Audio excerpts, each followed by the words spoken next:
Good morning, everybody. We are going to wait a few more minutes to let some other people join, and then we will go ahead and get started.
All right, I think we can go ahead and get started. Good morning, everyone. I'm Courtney James. I'm the Marketing and Sales Development Rep here at Solutions for Networks. I'm excited to welcome you to today's webinar where we're going to be discussing operational technology and the evolving threat landscape. Um, so today we'll explore how threat actors are targeting industrial systems and what proactive steps organizations can take to protect their infrastructure. Our speaker for today is Nitesh Thakkar. He is Solutions for Networks Vice President of OT and ICS here at Solutions for Networks. Nitesh has extensive experience helping organizations understand and defend their operational environments. And joining him today is CIO Tim Beamer, who also brings extensive experience consulting for enterprise environments. So we do have a Q&A available, so you can feel free to drop any questions you have throughout the session. And if you miss anything, we will be sending out a recording of the webinar afterwards. So Nitesh, we can go ahead and get started. Hi, good morning, everyone. Thank you very much for joining today's session on OT threat landscape. Whether you're working in the industrial environment or you're just trying to understand OT in general, it's threat vector from the OT context, as well as its impact on the physical world. This is the right seminar for you, webinar for you. As a consultant, I've always often heard our systems are air gapped, they're offline. But then you go do the assessment and you find a router here or some kind of a wireless device that they've put in for a vendor or contractor as a temporary remote connection for them to go ahead and get this vendor or contractor to help them. It's very conveniently just left there saying, hey, what if we need this contractor to come in back and help us out?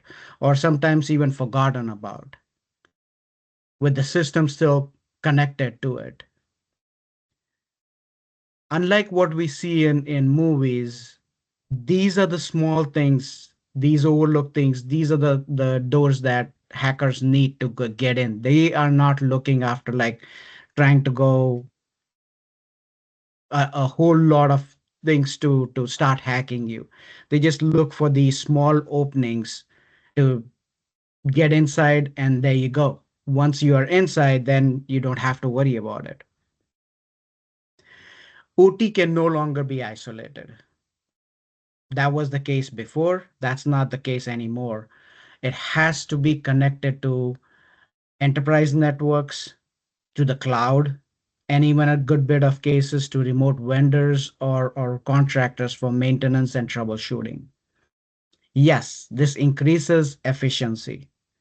but it also increases this attack vector because now the risk and the vulnerabilities that were just nuanced in OT just got into the limelight. Let's start with exploring OT, its differences from IT, why suddenly it's a prime target now, who these attackers are, how do they get in, and what can we do to strengthen our systems. My goal is just to make you aware, give you some practical insights so that way you can take this back to your team and start working on it.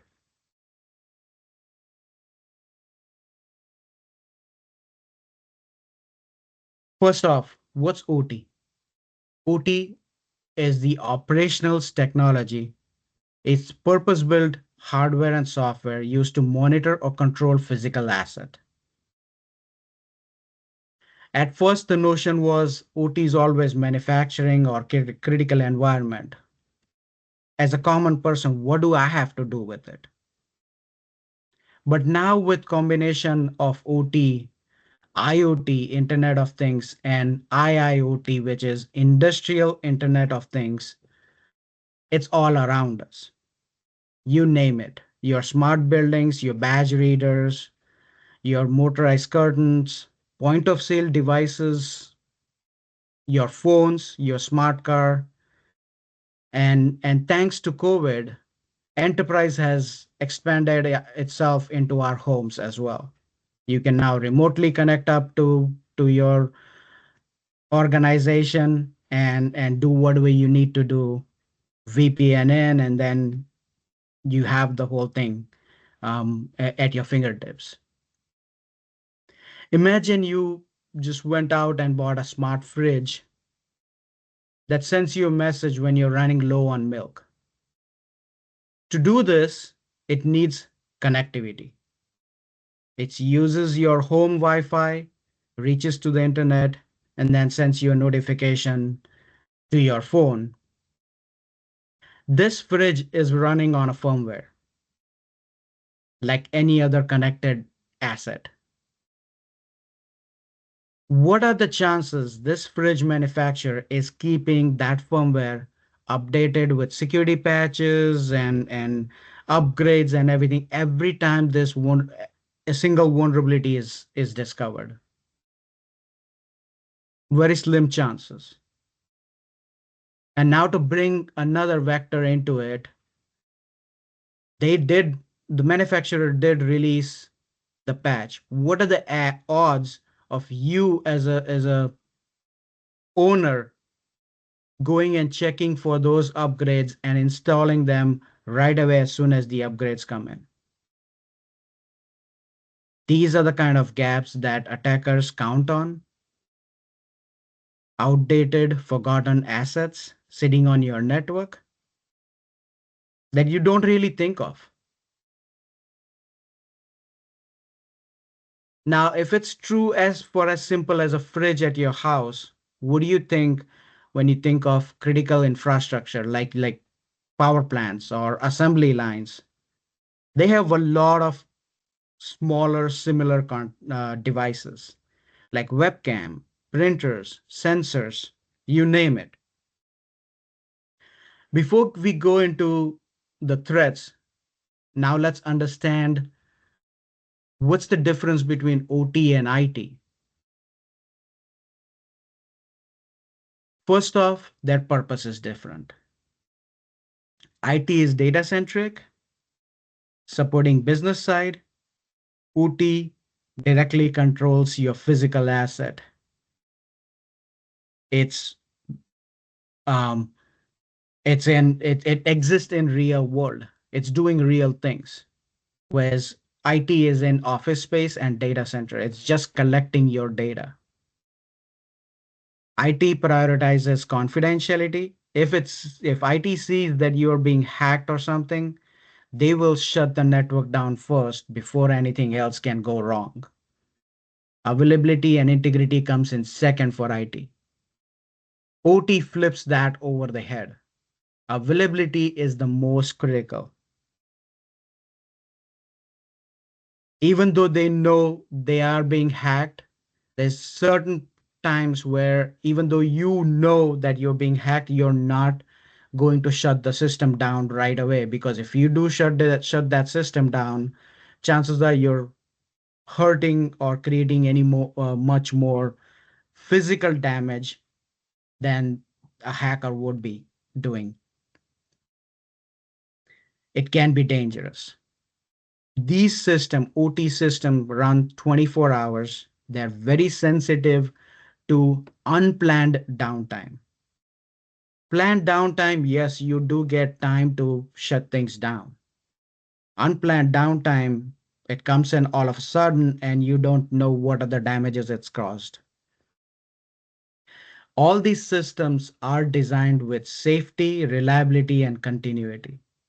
Security is always an afterthought, at least till Industry 4.0. Vendors are now getting into, manufacturers are now getting into baking security inside the product, making the product a little bit of a dummy proof. But they're very far out still. Industry 5.0 is coming in. That's going to combine the automation that Industry 4.0 got with making people at the center. So 5.0 is just going to be a small change into it. They're going to add people into the mix, into the automation mix. IT is more general purpose asset. You can just take a printer or something off the shelf, a switch off the shelf, and use it for 3 to 5 years, regularly update it, and you're good to go. OT, on the other hand, along with IoT and IIoT, are specialized hardware. They're built for decades. They don't, they, it's basically OT. If you're not having an issue, don't shut it down. You get a small maintenance window, maybe once every 6 months, once every year, in which you have a list of things that you have to update and upgrade.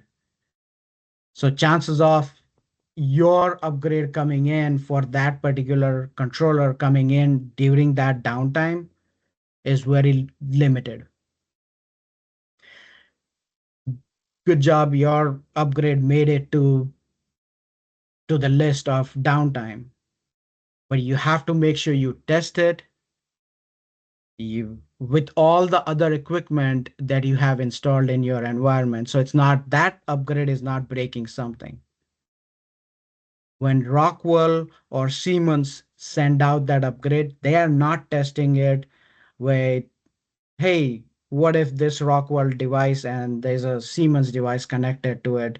Will both of them work? Or one will break because you just upgraded your Rockwell device.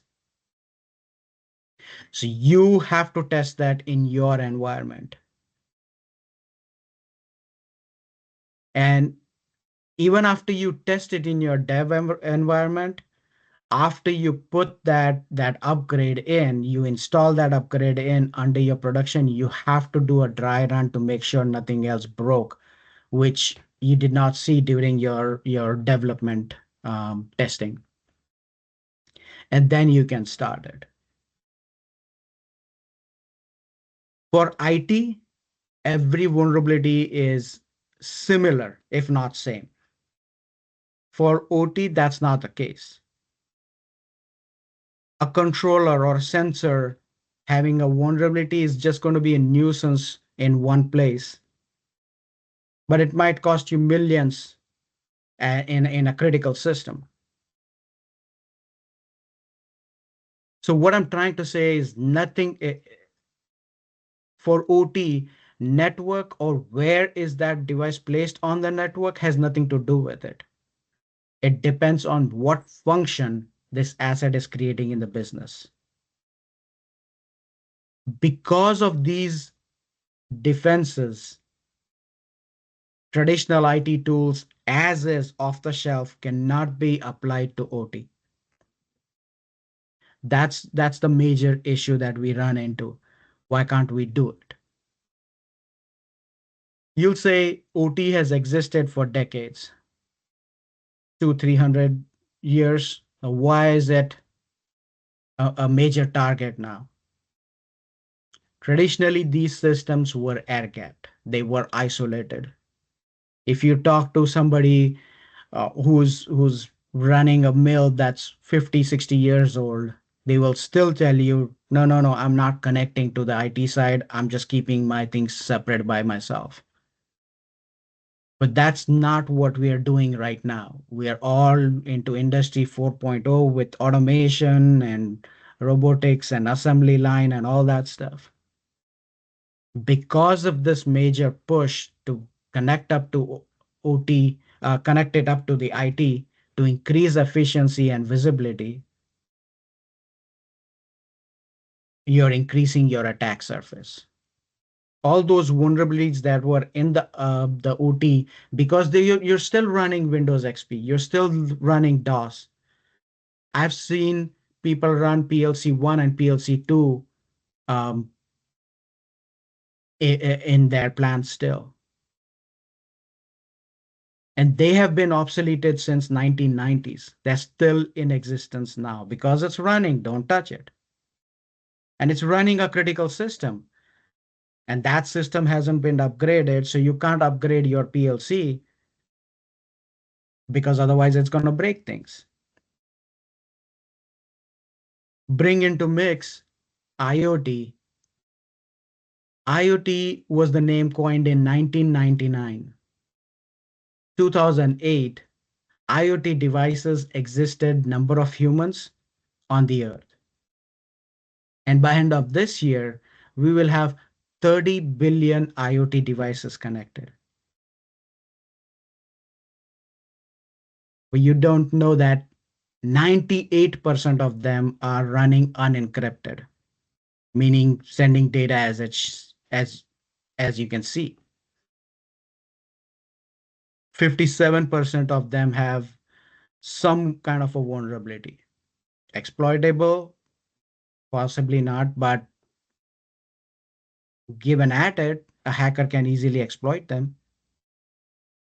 83% of them have unsupported operating system. These devices are designed for reliability just as the OT devices. That's why all of them are combined together. But they lack basic protection such as encryption.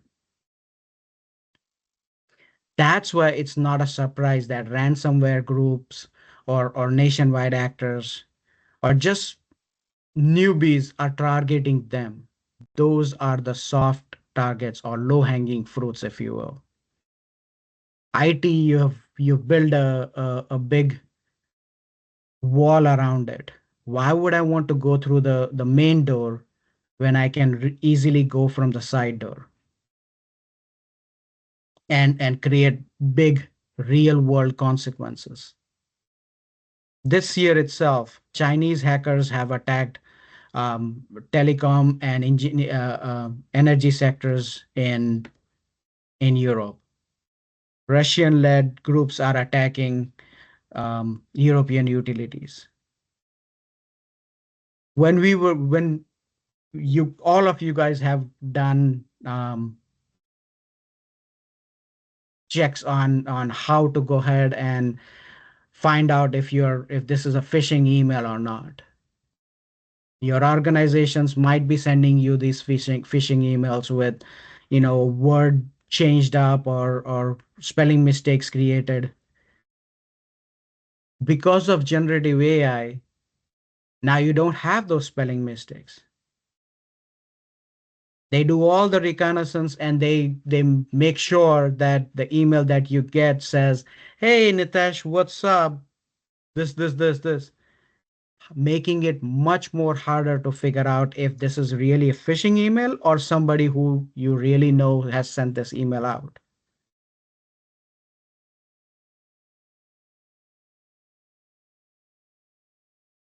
The common attack vectors. Stuxnet was The first one that happened in 2010 for OT. It was a nationwide actor who had targeted Iran's nuclear program, and all they did is just put a infected USB drive, just threw it over the compound, and somebody unknowingly just went ahead and used it, infected their Windows machines, and they were able to send commands to a Siemens PLC to run the centrifuges at damaging speed. 2017, we see WannaCry. WannaCry was not made for OT, but that SMB also affected OT in quite a bit of ways. You had Mondley's that had the WannaCry issue. 2020 SolarWinds, again a nationwide actor, not an OT attack. But if that were an OT attack, that would have taken us back quite a bit because SolarWinds is in so many organizations now that just having that effect on OT side would have been catastrophic. SEPA, Scottish Environmental Protection Agency. They had cyber attack on their critical system. They didn't pay the ransom, but their recovery cost was like 1.2 mil in pounds. And they had to write off around 2 mil just because they didn't have all those records were lost. Colonial Pipeline, again, OT, not an OT attack, it was an IT attack, but they didn't have basic things like segmentation. Every webinar, every seminar, every training thing that you go to says OT and IT, even though converged, they need to be segmented. That's your basic number one thing. They didn't have that.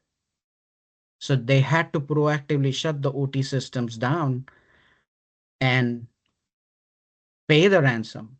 They paid 4.4 billion in bitcoins. You'll say after 21, nothing else has happened. No, after 21, 22, the Ukraine war started, and Chinese and Russian state actors have been going after US infrastructure, critical infrastructure, pretty much every day. Drago's report from 2024 says 87% of OT organizations have been targeted, approximately 34 industries per week.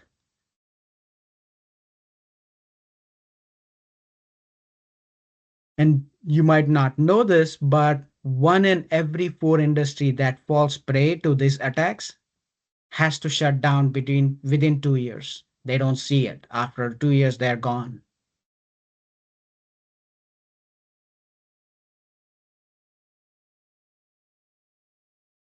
So these are all your hackers. Attackers, like I said before as well, often try to use easy way. Same as us, right? We are manufactured to go ahead and find an easy way out. Attackers use that same strategy to go easy way in instead of easy way out.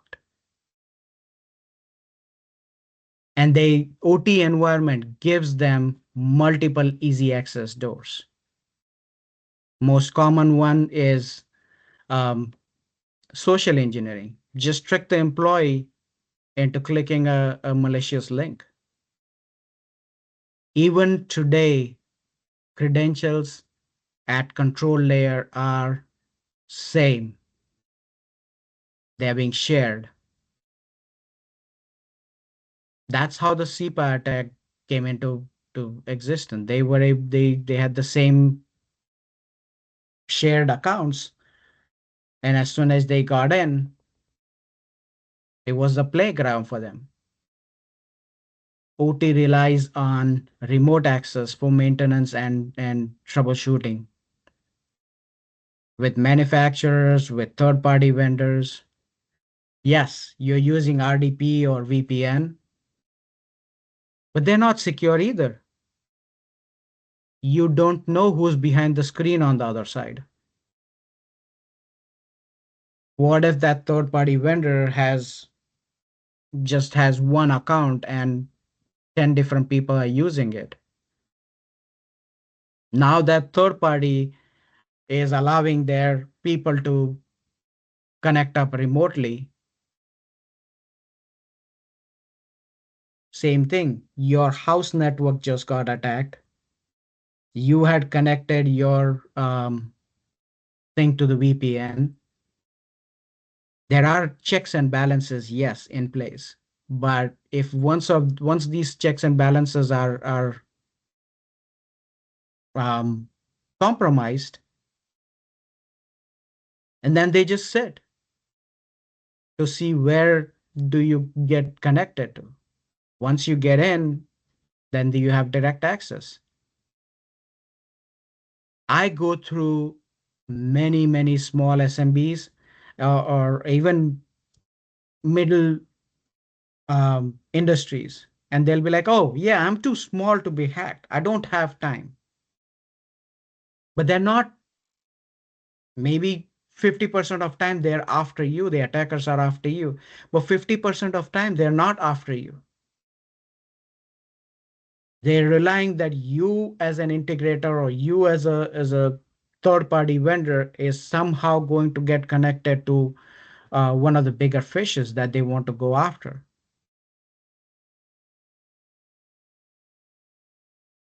And we've known this over and over again. Your Target account hack, your Home Depot hack, SolarWinds hack. They've come in through small SMBs and then they have been able to compromise the big fish. SolarWinds actually compromised a lot of government agencies along with private sector. Many OT devices run outdated operating systems, some with Windows XP or even DOS. I myself have done assessment where I've seen computers still running DOS because this computer cannot be taken down. It's running some critical process, and that vendor is gone out of business, so they don't have a way to upgrade it. Or it was a homegrown program, and that employee that had created this program is long gone or whatever, and they need to keep running it because that's what they're doing. That's their bread and butter.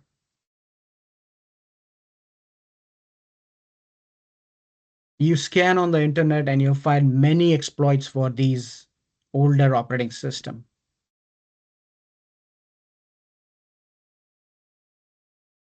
You can't even forget insiders. It could be careless. It could be malicious, a disgruntled employee with the system knowledge. He's not doing anything himself, but he's just opening a door for the hackers, and that's all hackers need. That's why visibility into OT and IT is so critical. Not just visibility one time. I've gone to a few customers that they say, yeah, we just got our visibility assessment done 3 years ago. We don't really need one.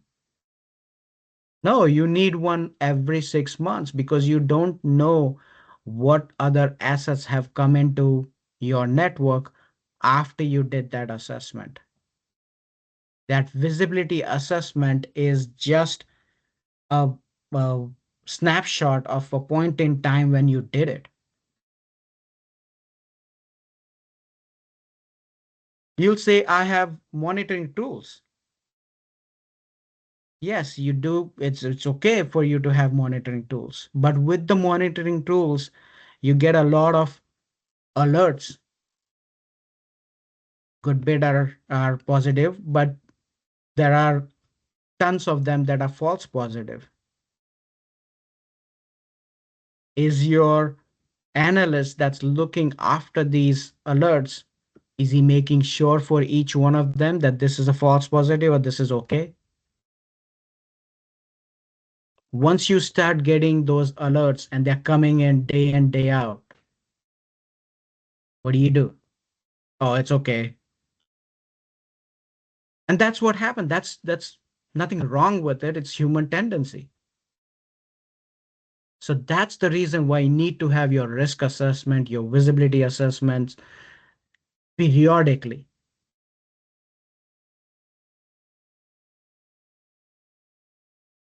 Threat actors and their motivations are just as important as their tools.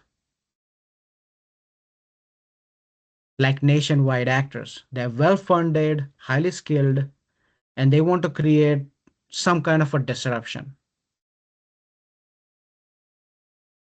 like Stuxnet. European groups targeting, I'm sorry, Russian groups targeting European utilities. Chinese hackers trying to get into UK, trying to get into US. Those are your nation state actors. Ransomware operators. They're after money. All of us are, but we know what's right from wrong, right? If you're getting $1 billion here and there, why not? And they know downtime in OT is extremely costly. Not just not just from the industry prospect, but your reputation, your damages, your physical damages, stress to the employees. So they can pressure the manufacturer or that particular organization into getting paid quickly. It's a good lottery day. That's why you have them. Hacktivists, politically motivated or ideologically motivated. They target critical systems to show their protest, to make sure that they get heard. We just talked about insiders, your disgruntled employee or contractors. It could be a disgruntled third party. Your supply chain is a big vector.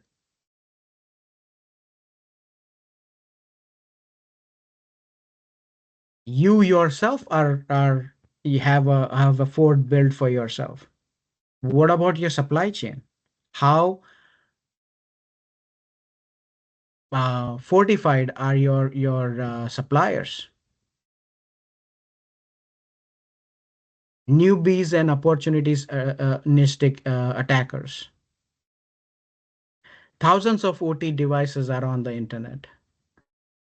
Now, with all these smart devices, IoT devices connecting up to your home and enterprise extending itself into your home, that becomes another attack vector. These attackers may not be sophisticated, but they can still cause damage. What I'm trying to say here is OT is a high value target, and the entry barrier is much lower than in OT. OT has in than in IT.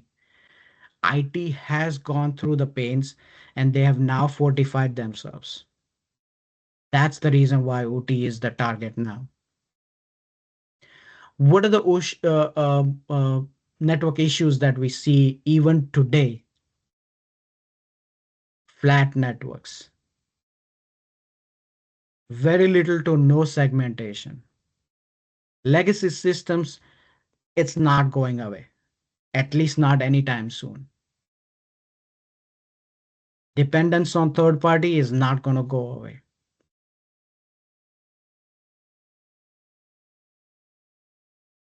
There is no policy or procedure in place, at least not for middle level or low SMBs. Yeah, bigger manufacturing, say Pepsi or stuff, you will find some policies written. And also having the policies and procedures written down does not mean that people are following it. that needs to be tested as well.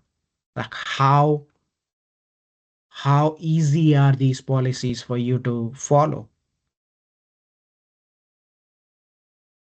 I know of one company that is so paranoid about being hacked that they go ahead and just layer to NAT themselves to death. So you have an asset with, say, an IP address of 192. Coming up to another layer, they'll do a layer to NAT, make it 172. Third layer comes up, it's at 10 dot something. Fourth layer, it's back to 192 or 169 or something like that. So now even the employees, whoever have to go in and test it out to figure out what exactly is wrong with it, what's that, if there's an alert or something, and they have to go through, they have to figure out what's the right IP address. Okay, you went through layer 1, layer 2, layer 3, and when they go through that many hoops to get to the actual asset, they've forgotten what they were even trying to do there. So what do? They find an alternate way to try and get to the asset. Guess what? If they can find it, so can hackers. So you need to make sure, you need to test these policies. How easy are the policies and procedures that you're telling your people to follow? So that way, even if the bad guy can get in, yes, but it's just as easier for the good guys to get in and stop the attack from happening. Insufficient defense in depth. We see this day in, day out. Oh, yeah, I am a Cisco firm. Oh, I'm a Rockwell firm. Great. That's good for Rockwell. That's good for Cisco. And I'm not denying that either. But have with Cisco, go ahead and have some like a Palo firewall or something of that sort, that if there's a vulnerability in Cisco that can be exploited, Palo is there to go ahead and build a wall against that. That's what your defense in depth is. Have access control. So that way you're making sure that this user is not getting full privileges.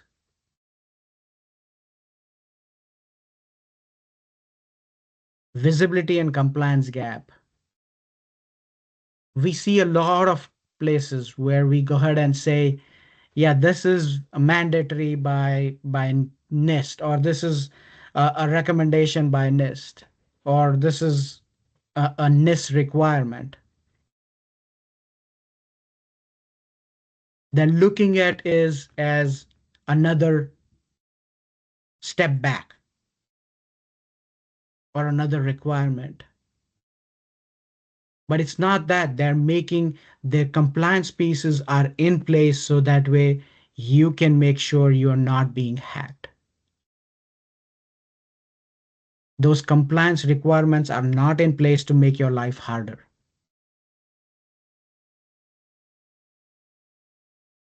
Inadequate to non-existing audit methods. I'm not saying you need to go ahead and get a third party to audit yourself. You can run your own internal audits, but make sure you have your audit trails. And not just having the audit trails, but also making sure that you're following up on the outcomes of those audits and making yourself more hacker proof, if you will. With AI, training is just as important. Like I said before as well, AI has made it much more easier for hackers because now you cannot tell from a legit email to a phishing email. And not just that, it's just not just emails that AI is helping hackers with. It's doing the reconnaissance for them. They don't have to go through everything. Systems are always going to be complex. That's a given for OT. What are the implications of you not doing this? Loss of production, yes. Unsafe operations. It could be some kind of in a paper mill. If you shut that down quickly, that pipe is so big that it can cause some damages, big time damages to your employees. Loss of intellectual property. We have heard this before as well. Chinese version of F-150 was out before Ford could inaugurate their F-150. That's loss of intellectual property that was stolen from them. Fines and litigations because you did not meet the compliance requirement. And biggest one, it's damage to your corporate image.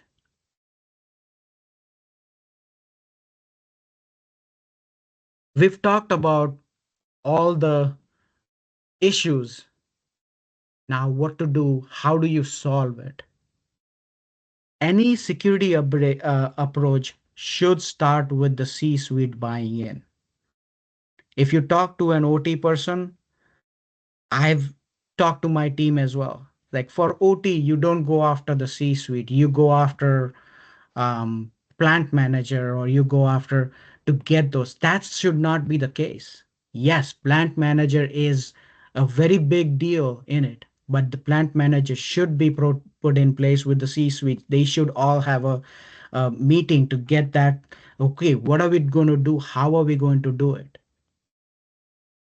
Security is not one person thing. It's the full organization's issue. From the technical perspective, I've said it again, I'm saying it again.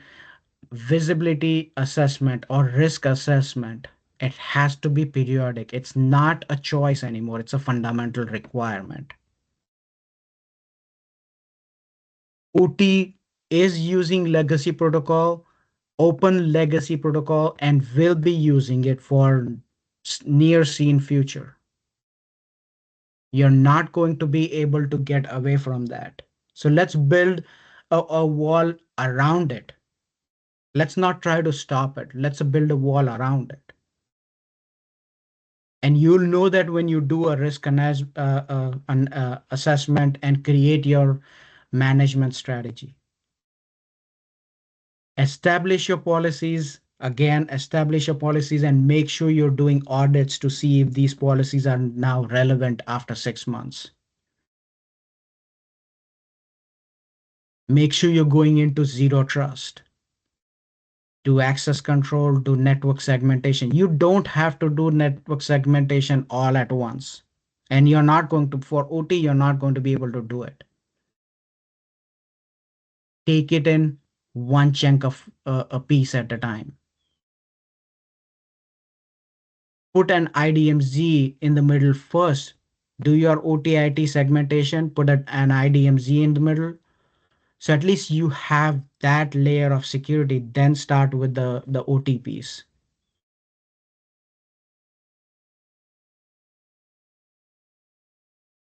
Insecured SMBs that WannaCry used is still in use now. If it cannot be taken out, build something around it so it cannot be exploited. Look at the regulations coming out of the authorities like TSA or NIST or something, and make sure you're putting that not just on that requirement, not just on yourself, but also your supply chain operations. Properly understand your OT environment. Have pizza meetings with your OT people so that way you can both learn off of each other and make proactive enhancement and maintenance strategies. hacker just has to, it may be okay with just 1%. You have, as an organization, have to be right 100% of time.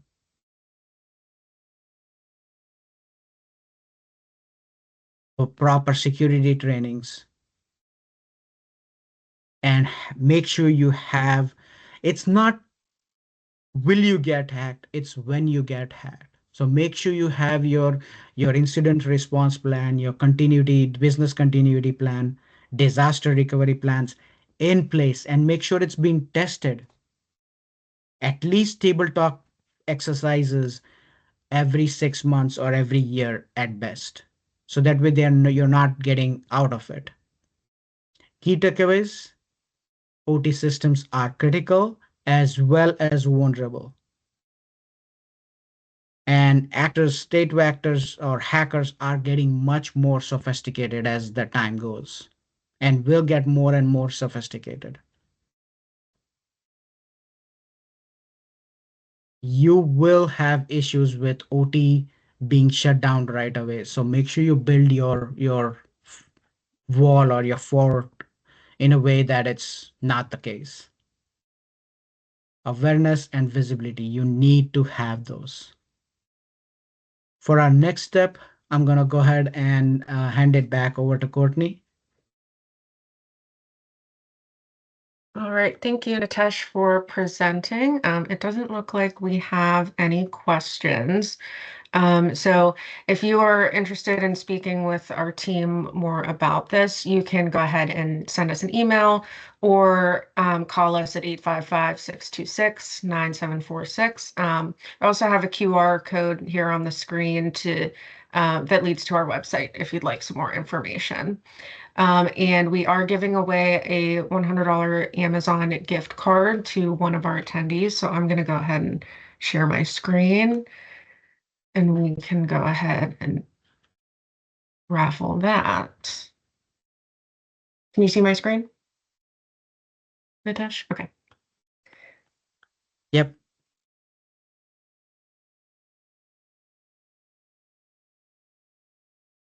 And our winner is Kevin. So Kevin, I will reach out to you directly. And then everyone else, thank you so much for joining us today. I will be sending out our webinar recording and as well as some relevant information that might be useful for you. So again, thank you, Nitesh, for presenting, and I hope everyone has a great rest of your day. Thank you. Thank you so much.